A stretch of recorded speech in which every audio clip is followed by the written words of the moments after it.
Hello, everyone. My name is Ania Rodriguez. Today, I am joined by three excellent thought leaders in our community. The topic of conversations for this webinar series is called The Truth Behind Journey Mapping.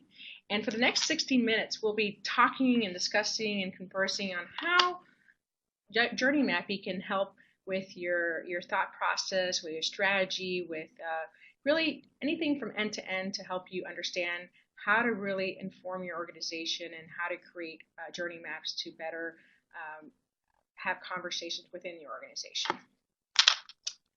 My name is Ania, and I am the founder and owner of KLI Interactive. We're a mid-sized user research firm with offices in Miami and New York, and we have some folks out in the Bay Area and remotely as well. We have a great number of Fortune 500 clients, and our mission is to bring clarity to thought leaders, trailblazers, and innovators who seek new ways to enhance the user experience. Before we get started, I want to thank you all for being here. So today with us, we have Rima, which is, she's an SVP at Citibank, Citi. She's responsible for all the international research projects, both qualitative and quantitative. She has over 15 years of experience. She's an avid tennis player, and her multicultural background really plays into really building some great conversations and alliances with different regions, and making sure that all the information that's gained through sort of customer insights research is really focusing on bettering the experience at Citi. Secondly, we have Marta Ray. She is a senior UX manager, recently updated to staff researcher. She manages a team of researchers and designers that are working through corporate engineering, so a lot of the internal facing tools with researchers at Google. You can imagine that could be difficult just from the fact that you have top talent there. And really, she has a wonderful background. She's previously worked at Microsoft. She also worked at one of the most forward-thinking banks in Spain prior to that. A phenomenal researcher, also with about 15 years experience, just a thought leader within our community. And then we have Brian, who is the director of user experience at Office Depot Office Max, which is part of the Office Depot entity. He is responsible for North America research and design. He was previously at Oriental Trading, where there he led also the design and research initiatives. And he also brings a wealth of experience to this conversation today, especially around the omni-channel experience. And so I welcome him today and all the other speakers today. And let's just talk a little bit about what our agenda is. A little bit about what is journey mapping for those that are new to journey mapping. We're going to talk about the quick history of journey mapping. Where was it born? What's sort of the background of it? We're going to talk about journey mapping and its role within the user experience community. Then we're going to hear from our panelists and get their thoughts around lean, assumptive versus research-based journey mapping. We're also going to talk a little bit about the current state versus future state journey maps and what that is. We're going to talk a little bit about pros and cons of running this either in person or remotely. And then we're going to also obviously give you some tips for those that are new to journey mapping and really want to get a head start on that. Of course, at the end, we'll have Q&A. If at any point during this conversation you have a question, there is a Q&A section on the right-hand side. And what that allows to do is it allows you to enter questions. And we're going to field those questions, if possible, throughout our conversation, if not at the end. If we don't get to all the questions, then we're going to come back and we're going to we're going to send you responses to your questions. So feel free to go ahead and enter questions as you have them. We'll also post all the questions to our website, and I'll talk a little bit more at the end about that. And so also one more thing from getting started perspective, we are also going to be live tweeting during this session. So if you want to tweet at us or retweet, please use the handle at KLI Interact, and then tag it with hashtag KLI events. Okay. Alrighty. So a little bit of history of journey mapping. So now we're going to talk about the history of journey mapping. Journey mapping isn't really something new. In fact, I remember a couple years ago, I was at an IXDA conference, maybe 5+ years ago in Savannah, and this was sort of a topic of conversation there. There's a lot of folks who feel very insulted, if you will, or kind of taken back that it's sort of taking its peak interest now. There's this work is like heads back into the 80s. And there's a lot of work. In fact, there's, so here's an article that was in Harvard Business Review back in '84 related to sort of the journey mapping exercises. Back then, they were known as service blueprints. Throughout my career, even when I was many ages ago working at IBM, we did similar work. It wasn't called journey mapping there, but that term became more popular, I guess, in the last 5 to 10 years.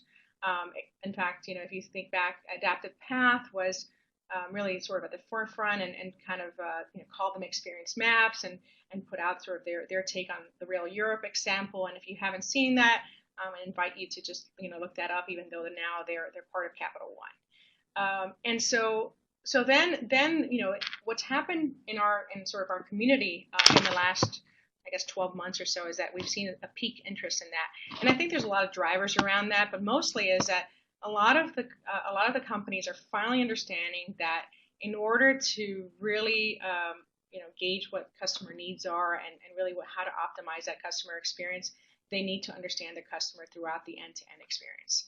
And that's just not just web, mobile. It's about the omni-channel experience. So this is why I think in the last 6 months especially, you've seen a huge peak in sort of this need. And if you're not doing these now, we're going to talk a little bit about why you should be doing it and sort of what are the benefits and the needs around it. Okay, so what is a journey map for those, just to kind of level set for those that might be new to this and just really are really just trying to understand. So a journey map, in essence, is a visual representation of the customer journey, right? And that is from the second maybe that they start thinking about buying a product to the point that they're maybe unpackaging that product, and maybe beyond. If you want to go, you can go as far as you want, but it's really that story that lies around all customer needs, wants, what they're thinking, what they're doing, that holistic approach to the journey. And so we have 2 examples here of what our deliverables look like typically when we do journey maps. And you can see on the top you have sort of sessions. You can see sections, which is parts of the journey, and you can see kind of a little tiny here, but you can see that there's different experiences. Maybe you're doing things offline, and then you go online. And then, and then really there's sort of the, what are you thinking, what are you doing, what are you using, and really what opportunities. The thing you're looking for when you're doing journey maps is that you're looking for those sort of 0 moments of truth, right? So and if you look at this other example I have on the bottom here, it's when that experience isn't so hot, right? And what are those gaps, and what are those micro interactions that if you can get right, would really increase the experience, and it's not necessarily building new features, but it can be things as tiny little things that just would alleviate sort of the anxieties or the frustrations that your customers feel with parts of your experience. So with that, I'm going to start the conversation here with some of our thought leaders. And so the first question that we have is, tell me about journey mapping and how important it is for the UX field overall. Ania, thank you very much for that warm introduction, and it's really great to be here with Marta and Rima.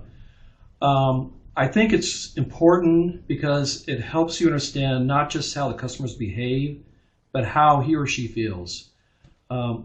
It really also helps align the business strategy around the customer. The real key for us at Office Depot is that we want all of our associates to be able to better understand who the customer is, what his or her key needs are, so we can provide the best shopping experience possible for them. If we need to make any adjustments, we can understand that much sooner than if every department and every associate is acting on what they assume or perceive to be the customer need versus what we expose through the journey mapping exercise. And I'd love to hear what Rima thinks about this. Thank you, Brian. It's my pleasure to be with you here, and Marta and Anya as well. I totally agree with you. I mean, the first thing that you have raised is really a great point, which is knowing your customer. You have to understand who you're designing for. What are their needs, expectation, current pain point. I mean, the first thing, the major first step is creating persona. This is only the start, only the beginning. And then customer journey maps, to answer the original question, are important for two top reasons in my point of view. Number one, customer seek experiences that are easy, efficient, emotionally engaging, basically enjoyable experiences. Not to say banking is enjoyable, but it can be. Companies need to meet their business objectives and be profitable as well.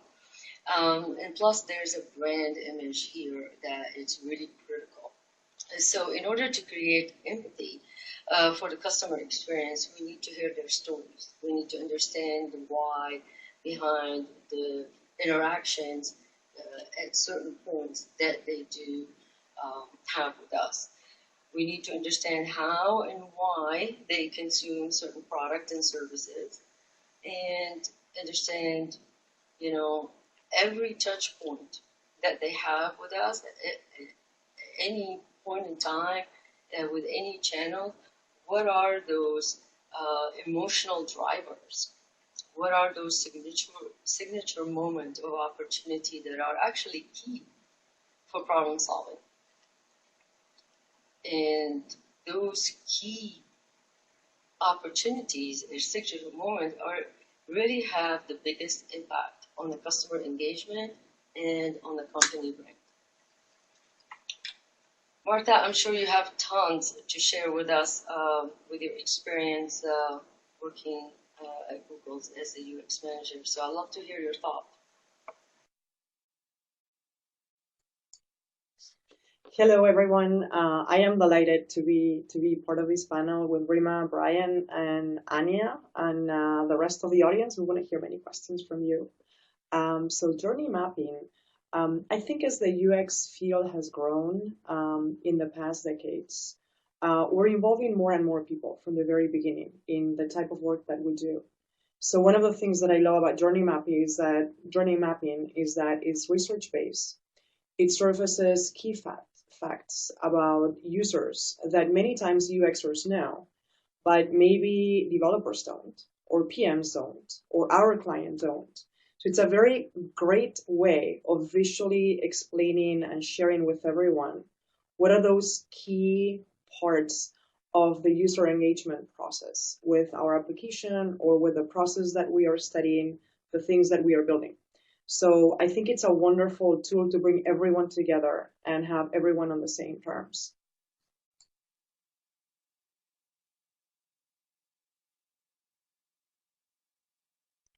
Thank you. Thank you all. That was really great. So the next thing we're going to talk about today is how Journey Map helps with storytelling. And what I'd like to do is have on this one, Rima go first, Martha go first, and tell me a little bit about how storytelling helps with storytelling. How journey mapping helps with storytelling. So this is one of the things that I love about journey mapping, because oftentimes UXers, researchers that have spent time with data, analyzing different data sources, doing firsthand research, getting other data sources. Designers have spent many times, a long time, also like trying to solve a design problem. And when we're able to use journey mapping, it brings everyone together. It creates a story. Humans are great with stories. We hear stories since we are very little kids, little babies, right? We're very tuned to that. So I think when this happens in the work environment and around things that we're trying to solve for, it brings everyone together. It generates the same kind of knowledge that it's being shared to solve a problem. So it's a great way of working by telling the story of the user and trying to get everyone in the feet of our users. I would love to hear what Rima has to say on this point. Rima, go ahead. Thank you, Marta. This is very hard to follow, and I totally agree with you. Stories are enjoyable; they resonate with humans much more than any other thing that you could imagine. It brings people together. Normally, showing videos of those type of stories that we hear from customers resonate big time with employees. And you mentioned earlier IT developers, any type of employees around the company, they are interested to hear those stories. It resonates with them. It opens their mind to tons of possibilities. Strictly, the representative of the voice of the customers, who are the employees who had direct line of communication with customers, they love to tell us the stories about customers who call the call center. They like to be on the table with us, sharing on the table with conversation and solutions, because they actually emotionally engage with customers. So can you imagine others as IT developers and PMs who never really engage with customers directly? So it does have a greater impact. It does generate pride amongst employees because it also shows that the company is approaching the issue and trying to solve the issue by digging deeper and conduct root cause analysis to frame the problem and create valuable solution to the entire customer experience ecosystem. And they're engaging everyone, and everyone in the company has a real key in contributing to solving the problem for the customer. I'm sure Brian had an opinion on this as well, as he had tons of experience with journey mapping. So I'd like to hear from him about how journey mapping helped with telling the story. Brian? Yeah, that's exactly right. We do a lot of work around the sale and really focus on delivering the right product to the right customer. By better understanding the customer journey before and after the sale, we've learned some key insights that have helped us focus on the influencers. Then target any additional services or content that could be critical to actually improving the customer satisfaction or even driving additional value. I think Rima and Martha are correct in that it really expands your view of the customer and exposes additional opportunities or areas of focus for you to explore. Ania? Great, thank you, Brian. There, fantastic. So let's go ahead and move on to the next topic. Let's go ahead and the next question up is I actually have a little bit of storytelling to tell myself. So so there's two types of ways to do journey mapping, right? So you may have a blend of these. There's also hybrid versions of this. Let's just kind of talk quickly through the two types of journey mapping so that you can see the differences. So the first is around lean, right? And sort of the lean methodology. Oftentimes this is you're making assumptions, right? Obviously you have folks who are subject matter experts who know your business. You have stakeholders, you have maybe product managers, you have leadership that really have an opinion, right? And so one of the ways to go about this and really kind of at least get that sort of pulse at it is really in developing that internally, right? So you would have what we do is like a 2-day workshop with our clients, and we might sit with their leadership one day, talk them through the methods, and then day 2 we're actually journey mapping based on their primary personas, etc. And at that point, there's really, all the data that you have might be existing data or data from previous research, but there's no direct customer feedback. Some will argue, and rightfully so, that there is a little bit of biasing with that, right? You're kind of looking inward, but there definitely is pros because it's very efficient, right? Quick. In about 2 days, you have initial journey maps, then you're refining them over the next week or two, and there you have it. And then maybe later you might go to approach 2. The other way to start is around research based, and what that is for those that don't know is at Keyline we do these co-creation sessions. So we have customers, prospects of yours, either in a remote fashion where we're remotely doing live digital drawings and scripting of what they're saying through us, and just kind of mapping that whole experience. And then with that, you can do it that way, or you can go in person, where you would still do sort of the same type of engagement, where you have you have a one-on-one session. I typically have someone who's a visual person drawing my conversation, and they're creating these large stories about what's happening at the individual level. From there, you typically might go back, and then obviously if you have maybe 12 participants per country or whatever the case may be, you're going to have to synthesize and really come back and understand where sort of the similarities are, where the differentiators are. There's other methods to this. I've seen, we've done stuff that's early research, like ethnography around it. People sometimes do like journey mapping with, mobile diary studies.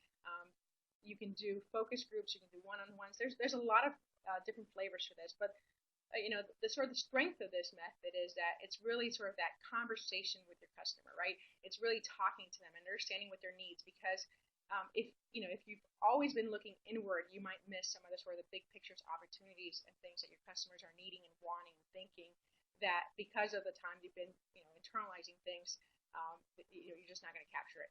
The one sort of drawback is really sort of creating that collaborative environment, because as we all know, there's always somebody in the room who is sort of the highest person ranking that has a harder time internalizing, or doesn't believe that they're right, that the customer's right, or whatever the case is. And so sort of winning them over, it's a little bit difficult for some, right? And it's always you're kind of going against sort of the top ranks of a corporation, and it gets a little more hard to internalize. So let's just talk a little bit about this. I know that all three on this call have had their experiences, and they have great stories to tell. And so with that, I think in this one I want to have Rima. You're up first.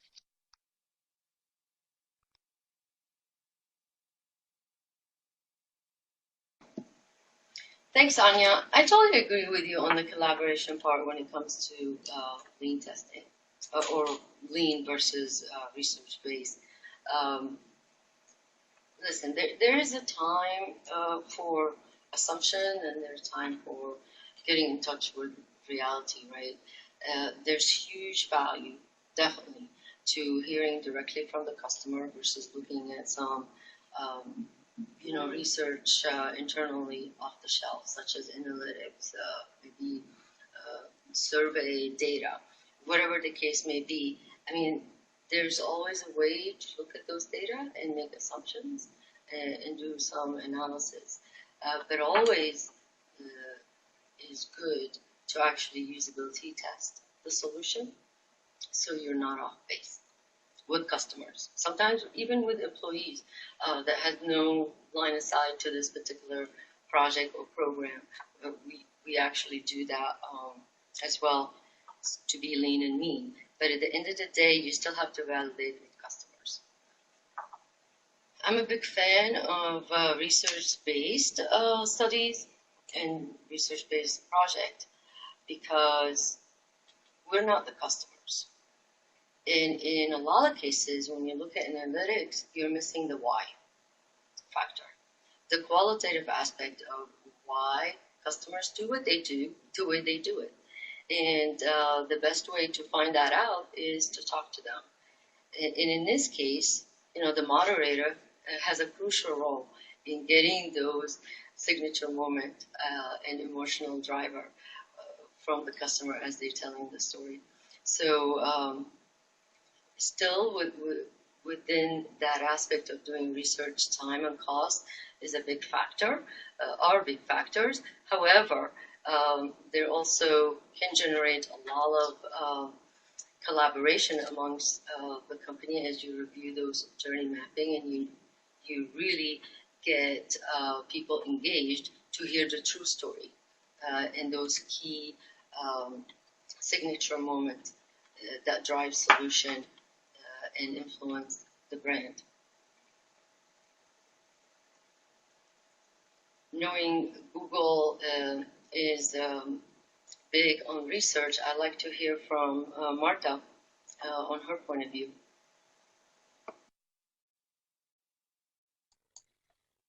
Thank you, Rima. So I'm a researcher by training. I always love research-based data. Now, Lean has been very hot lately in the last few years, and we're definitely working with Lean as well. So one of the things that we're doing is design sprints, and the way that we do them is we get everyone together. These are groups of engineers, PMs, stakeholders, everyone that is behind a decision of a product, for example, to be built. And we get them together for 4 to 5 days, it depends. And then we reach agreements. So as you can see, like 4 or 5 days or even less, like they can be smaller than that. Like that's very fast. That's very lean if you think about the amount of time in which you're making decisions. Now, one of the things that I love doing is before we do a design sprint, to prepare from a research point of view. So oftentimes when we're doing design sprints, we start preparing them months in advance. So we have maybe 2 months of preparations, and within those months, what we try doing is do research. So then we spend much more time. And what we do during the design sprint is bring the key aspects that are important for that design sprint team to be moving and making the right decision. So Lean can also have a research-based approach if you spend the time before the sprint and then after the sprint. After you come up with a solution, there's a lot, as Rima said, usability testing needs to happen, survey maybe, concept testing, maybe in-depth interviews. There is research that happens afterwards. So I love that approach, that Lean can also have research-based, can have a research-based approach as well. So research every time we can, for sure. I would love to hear Brian on this topic as well. Brian, go ahead.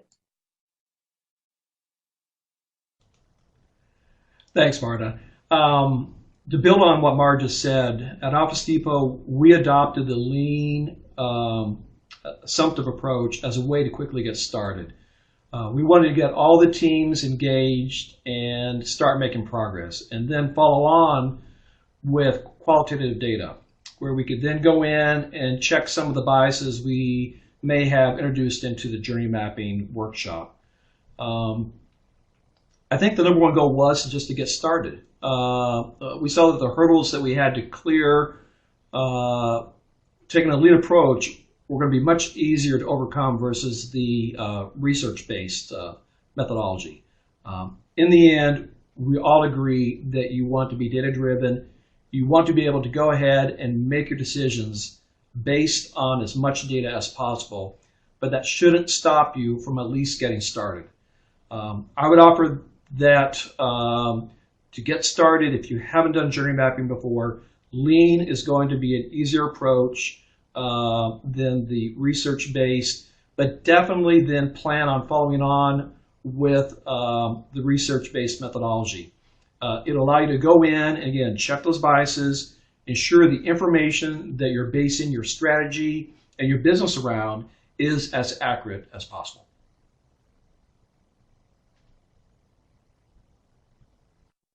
Love it. Thank you so much, Brian and Martha and Rima. That was really wonderful commentary there, and I think it's right on point with a lot of sort of the thinking today. So the next topic is around sort of differences between current state journey mapping versus future state journey mapping. And let's just go ahead and quickly introduce these topics, and then we'll jump right in and sort of the thoughts and around these panelists. So current state is really facts based. You basically are today, what's happening today. It's really great if especially before you're developing a solution, to kind of understand who is my customer, what are they thinking, what are they needing, what are their current interactions, where those gaps may exist, right? And how do we find opportunities around that? There's another type of journey mapping which is called future state, and that one I've seen starting to pop up a little bit more. But with that variant, it's really kind of speculative, right? So you kind of say, well, what if it was the perfect world? What if we can sort of vision exactly where we want to be, especially with large corporations that may not be as agile and they have longer cycles to basically go live with a new product. This helps you kind of stay ahead so that by the time your product is a little more in line, it's now not dated, right? And so one of the things where you usually see this is you typically see this when things are already being developed and you already have sort of a current state of what's happening, and you want to now start thinking, okay, now I have my current state. This is what's happening. I know where my gaps are, and then I want to come back and I want to figure out now if I did dream up this perfect solution for these gaps that I identified. How do I do that? And is it really sort of meeting sort of the future need? And so that's sort of a summary there. First up today on this topic is Martha on this one. So I'll go ahead and let her talk to us through it. Thank you, Ania. So this is one of the great things about journey mapping. They are great for both, I think. Current state, it's great to have if we're building new functionality, for example. Great to know where things are right now. What are the gaps that we have? What are the great highlights, for example, of the product or the process that we are studying? It's a great tool, to have everyone on the same line and to be sharing the knowledge that we have right now. So that's journey mapping in this case is great for an entire team to share something and to build something that it's based on what we have right now. So everyone is on the same page. That's great. Future state, also very, very powerful. If we're able to create something that is inspiring, something that is wonderful, and then we're able to show that to our execs, for example, or to the rest of the team, and we can bring everyone together and say, this is what we could be, or this is what this product could be. That's also very inspiring. I have the experience here at Google of developing a future vision for one area that we were working on. And the outcome of this specific design sprint was actually a 2.5 minute video done with sketches. There were people sketching, and we came up with this tiny video. After presenting this video to the executive team, they said, yes, when are we building this? So it was very inspiring, right? And it helped the team make the decision to make the next steps, to make it happen. So very powerful, both for present state and also for future state. I would love to hear Brian on this topic as well. Brian, how do you guys do it? Thanks, Marta. This is where I get really excited. And I think that to continue to expand upon it a little bit even more is thinking about how journey maps will evolve as a deliverable. Some things that I love about the future state is where it really empowers the team to be creative. By really engaging all the team and all levels of the organization, you end up coming up with a better product.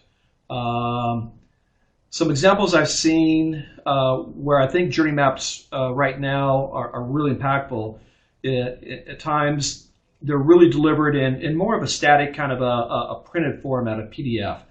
And I'm curious about understanding where, again, I think like Marta said, how interaction and video is going to play a role in really helping to convey that story to the internal audience, to your stakeholders, to your executive team, in a way that really helps them understand the power of journey mapping. An example I've seen of a really beautiful storytelling that was very future state and looking at customers was Corning did a video called A Day Made of Glass.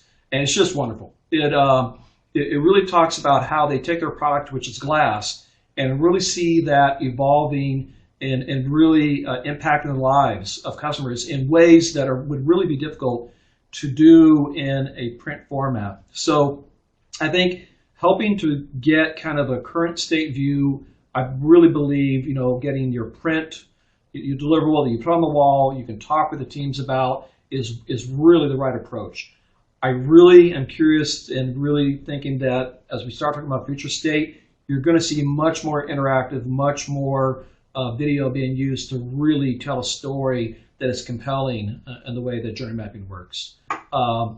Rima, how about Citi?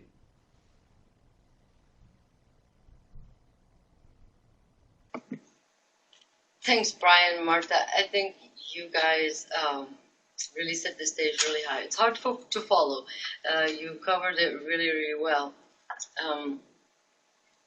The current state of journey mapping is really critical.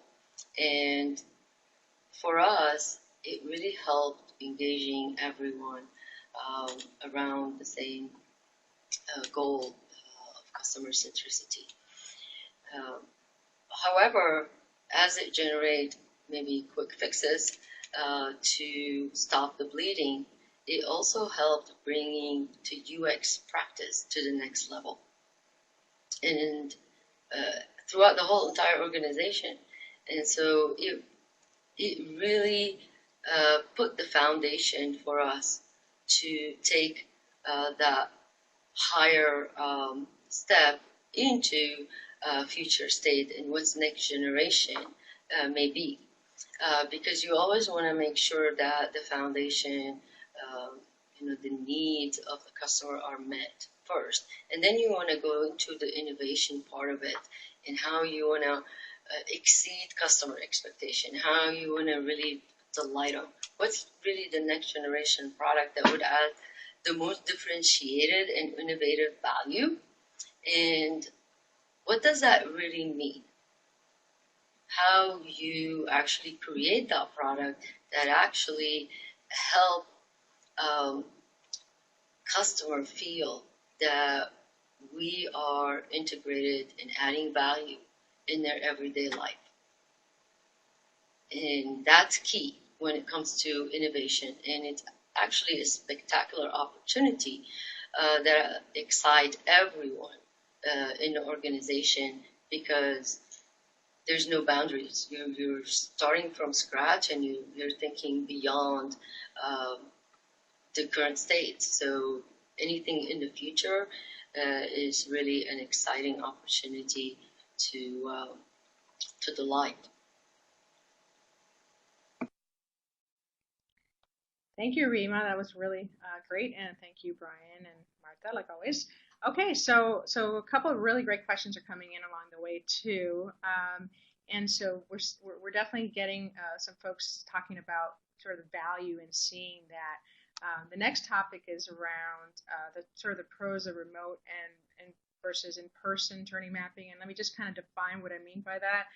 We talked a little bit earlier that you can do these co-creation sessions over the phone, using digital tools like we use like an Adobe, kind of quick Adobe, solution to sketch as we're doing it, so it's digitized. But then there's also sort of the power of being in person and having that be there. When we're doing these co-creation sessions, we're asking folks to almost think that they're in a movie, right? And they've been casted for a movie, and I need to be sort of the person telling the story, right? And so I want to understand, what were they doing? Why were they doing it? What were they thinking? And almost to the point that if I was almost a filmmaker, I would need to recreate what that experience was and all the sort of the components around it, sort of like props, etc. So there's sort of the pros and cons around this. I'd love to hear from Brian, sort of his thoughts around sort of the pros and cons around doing it remotely with sort of geographic reach and being able to do multi areas, or in person, single locations, 2 locations, etc. Thanks, Ania. So this is where I think you kind of get into whether it's Lean Plus or Research Light. It's really kind of starts to blur the lines a little bit in that we're still able, with the Lean approach, we're able to get all of the internal subject matter experts together to really go through the journey mapping workshop. But in parallel, by using the remote approach, we're also able to get some customers to really help kind of almost present their journey in a way that we can leverage it as part of that workshop. So again, it's something that we found to be beneficial. But in the end, when we kind of reviewed the journey maps and we got feedback from all the participants, the part that really ended up making the most impact was having a really skilled facilitator on site to help out with the journey mapping exercise. I think that a facilitator, helps you through the sessions. It drives the process. It really helps you, internalize it, and also gets everybody to buy into it. So they understand the value of it. They understand kind of what the outcome is going to be. That's much easier to do having that facilitator on site versus just leveraging the remote process and not having a really good facilitator there for that. I think it's really going to be a much higher quality of outcome with the facilitator on site than with the lean. But again, my point is, don't let that stop you from getting started. This is something where it doesn't have to be a one and done. As you go in and you start through this process, you're going to find that your customers are evolving. They are going to be changing their behaviors at an unprecedented pace. And so this journey map is kind of a way of you to kind of stay aligned with that change and making sure that your business is well prepared to address it. I'd like to get Marta. You have any thoughts on that?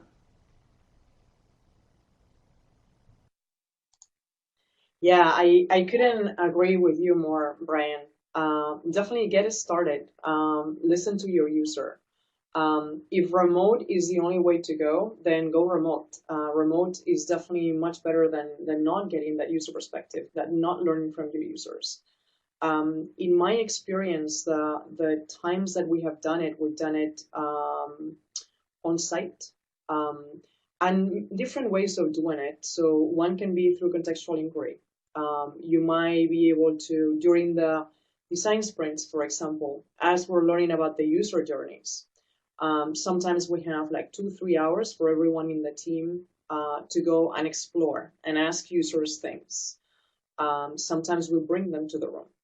And we have like different groups of people talking with different users and asking about their experience. Now, this for me is very easy right now at Google because I'm covering internal tools. So I am surrounded by my users. My users are people that work at Google. So it's really easy, no matter where you are, to get users to give you feedback because people are going to have an opinion about benefits, for example. They're going to have an opinion about the performance evaluation tool, et cetera, et cetera. And I understand that in other types of situations, this might not be easy. So remote, being able to connect remotely with the user and hearing from the user what they have to say, what their experiences, it's great. It's also a great way to get feedback, to keep you moving.